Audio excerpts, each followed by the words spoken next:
Para galera, como jogos Souls-like salvam sua vida, da Lisa Guerra aqui, um videozinho que apareceu pra mim esses dias, né? Parece um tema interessante, vamos dar uma olhada aí, né? Como os Souls-like salvam a sua vida, Jogos como né? Ou destroem como Life is crack. Strange, Journey, Celeste. Quando a gente pensa em jogos que transportam as pessoas para lugares melhores, raramente a gente pensa nisso.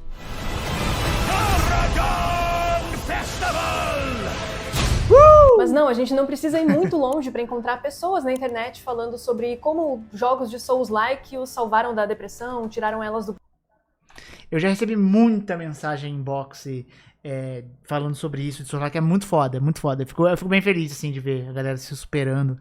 Né? Não se superando no jogo, né? Se superando na própria vida, assim, por causa do jogo. É muito louco isso, né, cara? Ou salvaram elas de alguma forma. Jogos de Souls-like são um paradoxo fascinante. Eles são brutais, implacáveis e desafiadores ao mesmo tempo. Mas também são profundamente imersivos. Eles evocam emoções genuínas e contam histórias que vão além das palavras. Não são apenas sobre derrotar chefes e acumular almas. São sobre descoberta, resiliência e, acima de tudo, sobre o que significa continuar mesmo quando tudo tá contra você. Eu sou Lisa Guerra, psicóloga, e esse é mais um dos vídeos... Ah, legal, ela é psicóloga.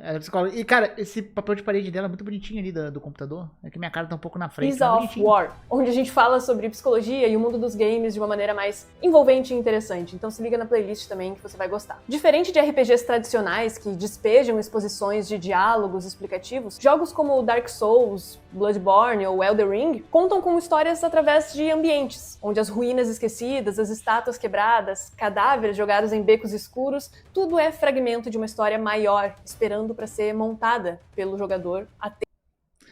No Souls você vai conversar com o NPC, ele fala por metáfora igual o galo cego, tá ligado? É isso aí. Esses detalhes. Não há um NPC que vai te segurar pela mão e explicar cada detalhe. O jogo confia na sua curiosidade. Então, preste atenção, observe, conecte os pontos. Essa abordagem narrativa ativa o jogador como parte da história, ao invés de tornar ele um mero espectador. Os jogos de Souls-like, eles têm essa linha. Esse jogo aí, o Ashen, ele é bonitinho, eu gosto desse jogo aí. Ele foi acho que um dos primeiros Souls-like mundo aberto, né? Ele não é um mundão aberto, mas ele é um mundo aberto. Eu lembro disso na época. Linguagem que conecta com a dor. Cada inimigo, cada chefe, cada atalho escondido foi projetado para te ensinar algo através do sofrimento. Como, por exemplo, em Bloodborne, onde um dos boss se chama amígdala, que é justamente uma parte do cérebro responsável pelo processamento emocional. Aqui, a dificuldade não é um obstáculo. Caraca, sério? Eu sempre associei a amígdala com as amígdalas aqui. Caraca, eu nem sabia que tinha uma parte do cérebro. Não é a mesma coisa, né? Eu acho que são duas coisas diferentes. Vai que isso aqui tá interligado, sei lá, mano. Não. Acho que não é, né? Porque a gente remove as amígdalas, a gente tá removendo uma parte do cérebro. Artificial. Mas o cara que reprovou é um método de imersão. Você precisa entender onde estão as suas falhas na gameplay, os pontos fracos do inimigo e, claro, depois de tentativa e erro e muita persistência, você consegue, aí sim, superar o desafio. Quando você finalmente vence aquele chefe que parecia impossível, a sensação de triunfo não vem apenas de superar um desafio mecânico, mas sim de superar a si mesmo. É incrível como o grande Miyazaki consegue fazer obras tão boas e imersivas e tão diferentes uma da outra, como essas duas, por exemplo. Desculpa, eu sei que essa piada é muito ruim e eu uso ela em todos os meus vídeos de Souls-like, mas eu não consigo resistir, é mais forte que eu. A autoeficácia é um conceito desenvolvido pelo psicólogo Albert. A Miyazaki é um nome de gênio, né, cara? Se fosse japonês, com certeza meu filho ia se chamar Miyazaki. Cara, sabe quando sua mãe... minha mãe falava meio que isso. Ele falava, Eduardo tem nome de médico. Eu consigo imaginar um médico se chamando Eduardo. Uma bobeira isso, minha mãe falava isso. Não virei médico, né? Ela errou. Mas Miyazaki é um nome que eu colocaria num filho, né? Se eu fosse do Japão. Talvez no Brasil não combinaria muito bem. Que é a crença que uma pessoa tem na própria capacidade de enfrentar desafios, alcançar objetivos. Ela influencia diretamente as nossas emoções, comportamentos, a forma com que lidamos com as dificuldades. Quando acreditamos que a gente pode superar um desafio, somos mais propensos a tentar, a persistir e, eventualmente, ter sucesso nele. Agora, o oposto também é verdade. E é um negócio gostoso de fazer, porque a gameplay é muito boa, né? Eu acho que isso ajuda muito. Porque quando um jogo é difícil, mas ele não é tão bom de jogar, é aquela só dificuldade por ser, você não se sente tão tentado a persistir igual você tenta nos Souls. É bem bacana isso.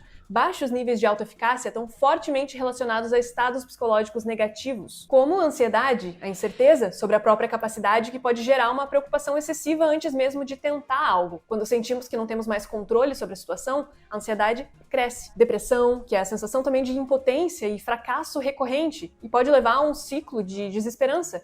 Se a gente acreditar que não somos capazes, a gente evita os desafios, o que nos reduz ainda mais, reduz as nossas oportunidades de sucesso e reforça esses sentimentos depressivos. Preocupação excessiva, pessoas com baixa autoeficácia tendem a antecipar cenários negativos, muitas vezes exagerando as dificuldades e se auto-sabotando. E claro, pode impactar até mesmo no isolamento social. Quando não confiamos na nossa capacidade de interagir, de nos comunicar e de sermos aceitos, podemos evitar É tipo uma síndrome de impostor, né? contatos sociais. E isso fortalece o sentimento de solidão. Jogos desafiadores, especialmente o Souls-like, fornecem um ambiente controlado, onde a gente pode experimentar a frustração, persistência e superação de forma que reflete a vida real, mas ainda com aquela barreira do irreal. Inicialmente, a experiência pode ser desanimadora. Você morre para um inimigo básico e anda alguns metros, cai numa armadilha e depois um outro chefe te destrói, e todo esse esforço faz você até sentir um pouco de pena de você. Mas então algo acontece. Você aprende, esquiva no momento certo, acerta algum ataque,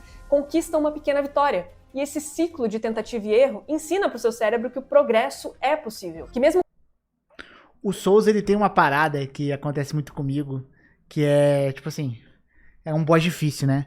Só que, tipo, eu cheguei até tal parte do boss e fiquei morrendo.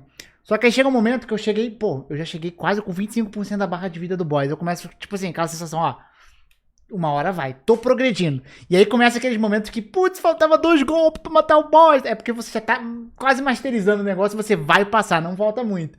Né? É meio que essa escadinha de sentimento com base na barra do HP do boss. É bem legal esse quando sentimento. tudo parece impossível, há uma forma de melhorar. Essa percepção gera um aumento real da autoeficácia. Você começa a desenvolver um senso de controle. Legal. Eu consigo aprender, eu consigo melhorar, eu consigo superar.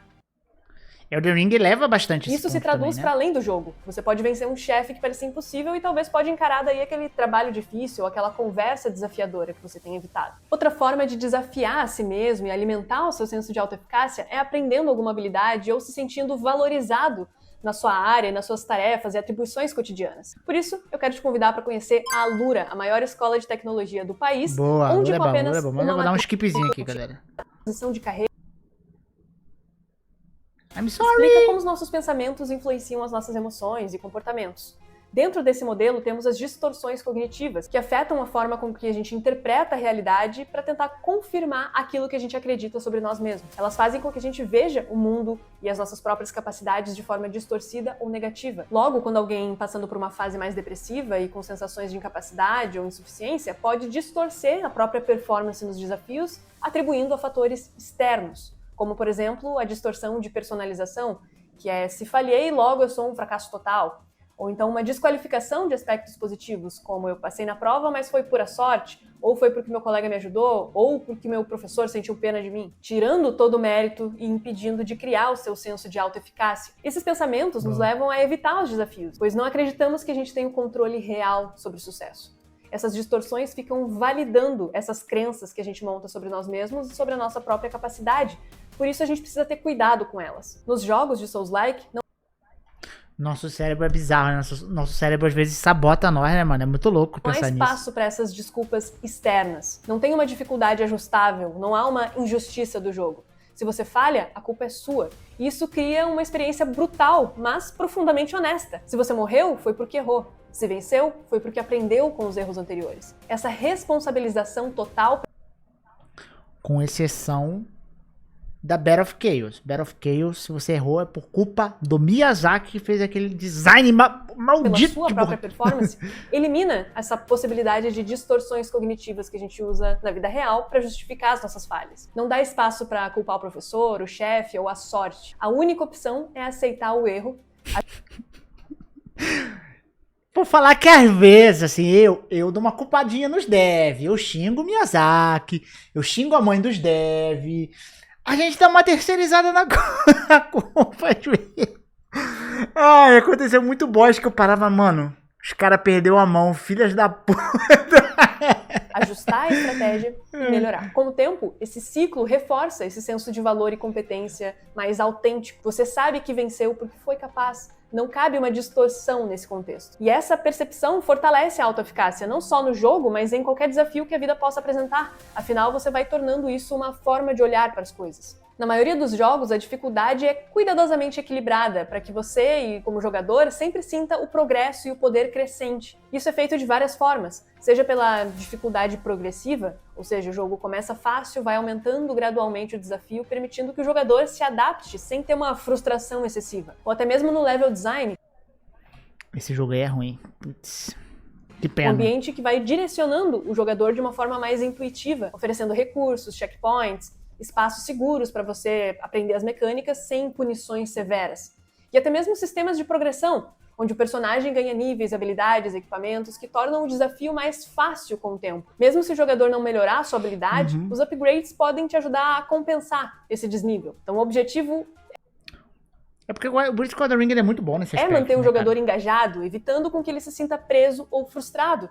E sim, isso é muito maneiro e torna a experiência mega fluida e até divertida. Não é um demérito de nenhum jogo ter essas qualidades e essas mecânicas específicas. Já os Souls-like, eles desafiam essa lógica. Eles não seguem esse aumento de poder previsível e raramente facilitam o jogo para o jogador. Em vez disso, o mundo já é perigoso desde o começo, sem áreas excessivamente fáceis ou com tutoriais na sua tela. O level design é menos guiado e muitas vezes te jogando em situações inesperadas. Eu esqueci do WhatsApp de novo. A gente virou marca registrada, sinto muito, eu sempre sem esqueço, aviso. cara. Os upgrades existem, mas eles não substituem a necessidade do aprendizado Deixa eu fechar aqui, galera, pra não ficar atrapalhando vocês. real. Não adianta só subir de nível, você precisa entender os padrões, desenvolver reflexos e melhorar a sua tomada de decisão. Ou seja, enquanto outros jogos o personagem fica mais forte, no Souls-like, quem precisa ficar mais forte é você. O progresso verdadeiro não tá nos números. True, é basicamente isso. Assim, um pouco dos dois, né? Você também vai ficar forte dentro do jogo, dentro do personagem do jogo, mas você realmente, você sai dali mais habilidoso no negócio, né? Tanto que você vai jogar um Souls-like, dependendo, quando você vai pro NG+, mano, você tira tão de letra os negócios que é engraçado, né? Mas na forma com que você domina o jogo e as suas próprias limitações nele. Nem todo mundo gosta de jogos difíceis, nem todo mundo quer passar horas e horas enfrentando o mesmo chefe, morrendo dezenas e dezenas de vezes, se frustrando e voltando mais forte. E isso é válido, completamente válido. Os Souls-like não são um remédio universal para sua autoestima ou um atalho para o seu crescimento pessoal. Eles podem sim te ensinar muito sobre persistência, mas não são a única forma de desenvolver essa habilidade. Afinal, o que realmente importa não é o jogo em si, mas a forma com que você vai lidar com ele e com os desafios da sua vida. Se você joga Souls-like e sente que isso fortalece a sua sensação de autoeficácia, ótimo, perfeito. Mas se esse não for o seu estilo de jogo, não significa que você não possa desenvolver essa mentalidade de outras formas em outras áreas da sua vida. O verdadeiro aprendizado aqui é que a superação ela não vem de algo externo, uma validação ou algo assim, mas sim da forma com que você vai encarar essas dificuldades, seja no jogo, seja no trabalho, em um projeto pessoal, em uma relação ou em algum momento difícil da sua vida. A chave está em persistir, mas aprender com os erros e acreditar que essa evolução gradual é possível. Então, se Só um adendo aqui, eu vou procurar esse wallpaper dela aqui, que eu acho que deve ter até esqueci o nome do software aqui de wallpaper, porque eu vou copiar, porque eu gostei. funcionam pra você? Ótimo. E se não funcionam, tá tudo bem também. O importante é encontrar o seu próprio jeito de se desafiar e se fortalecer. Todos nós já duvidamos da nossa própria capacidade em alguma coisa, em algum momento, em alguma fase da vida. Às vezes, X coisa... Putz, toda hora, mano. Mano, antes de eu ficar no YouTube mesmo, eu ia comecei na área de programação. Mano, o síndrome de impostor que tu tem na área de programação é absurdo. Absurdo. E eu era assim pra cacete, velho. Né? É foda, mas cara, a gente tem que tentar superar esse tipo. Eu sou meio que assim até hoje, sinceramente. Eu tenho um pouco de síndrome de impostor. É um negócio que eu queria melhorar, mas faz parte. Tá chovendo pra cacete aqui, tá, gente? Então vai ficar um barulho. Às vezes, levantar da cama já parece mais difícil do que derrotar qualquer boss. Mas sempre há um processo. E com certeza existem coisas do seu eu de hoje que no passado pareciam impossíveis ou muito distantes. E hoje são sim realidade. Seja se comunicar melhor, seja alguma habilidade que você aprendeu, algum curso ou emprego que você conseguiu, ou até mesmo a forma com que você está olhando para si mesmo. Esse dia eu tava pensando enquanto eu evoluí dirigindo o carro. Mano, eu saí muito ruim da minha autoescola. Eu saí muito noob mesmo. Noob. Né? Eu aprendi muito básico. Esse dia eu tava pensando o quanto eu evoluí, ainda mais que agora, pô, eu morava numa cidade pequenininha, eu vim pra São Paulo e... Mano, eu evolui muito dirigindo. Mas um negócio que no início eu falava, mano, como que eu vou ficar bom nesse negócio? Acho que é impossível, tá ligado? Eu aprendi o básico aqui, não vou sair disso aqui. Mas conhecer essas coisas do hoje, que pareciam impossíveis antes, é também uma forma incrível de começar a refutar as suas distorções. Fica como desafio nesse vídeo você pausar e colocar aqui nos comentários 2 dessas coisas. Todos nós temos elas, aquelas que a gente achava ser impossível e hoje fazem parte do nosso cotidiano e da Aí, já falei aí, ó, do carro. nossa do realidade. carro. Se você não conseguir identificar as suas, Tem uma coisa que é muito difícil ainda, que eu quero fazer parte do meu cotidiano, que é ser milionário. Isso aí eu tô tentando ainda, mas vamos lá, talvez vamos seja lá. porque você realmente tá precisando desacelerar e olhar para elas com mais calma e mais cuidado. Enfim, jogos de Souls-like são mais do que desafios, eles são experiências. E eles testam a sua paciência, a perseverança e até a capacidade de lidar com o fracasso. E eles são sobre cair no abismo e ao invés de desistir, aprender a enxergar na escuridão. E no final, talvez seja isso que torna eles tão profundos. Eles não seguram na sua mão e te oferecem um conforto fácil. Mas se você estiver disposto a encarar o desafio, eles te dão algo que poucos jogos conseguem te dar, que é a sensação de que você realmente conquistou algo. E mais do que isso, que você realmente mudou ao longo da jornada. Obrigada pela atenção de sempre e tchau. Pô, muito bom o vídeo, cara. Fiquei motivado com o vídeo, pô. O vídeo me motivou pra caraca. Aqui, ó, o canal da Lisa Guerra. Vou até me inscrever aqui, que eu não era inscrito ainda, né? Bacana o vídeo. Gostei, cara. Gostei, realmente. Isso aí, mano. Perseverança. Os games, no geral, tudo bem que o Souls-like é um nicho aqui, né? Mas os games, no geral, eles me ensinam muitas coisas em muitos aspectos, né? Em muitos âmbitos. Não precisa ser só necessariamente Souls-like. Eu sei que ela tá falando de uma parte do Souls-like aqui, né? De uma parte da psicologia. Mas jogos são muito importantes no geral, cara. É muito legal. Bem bacana esse vídeo aí. Mas é isso, meu povo. Espero que vocês tenham gostado desse vídeo. Fico por aqui. Valeu!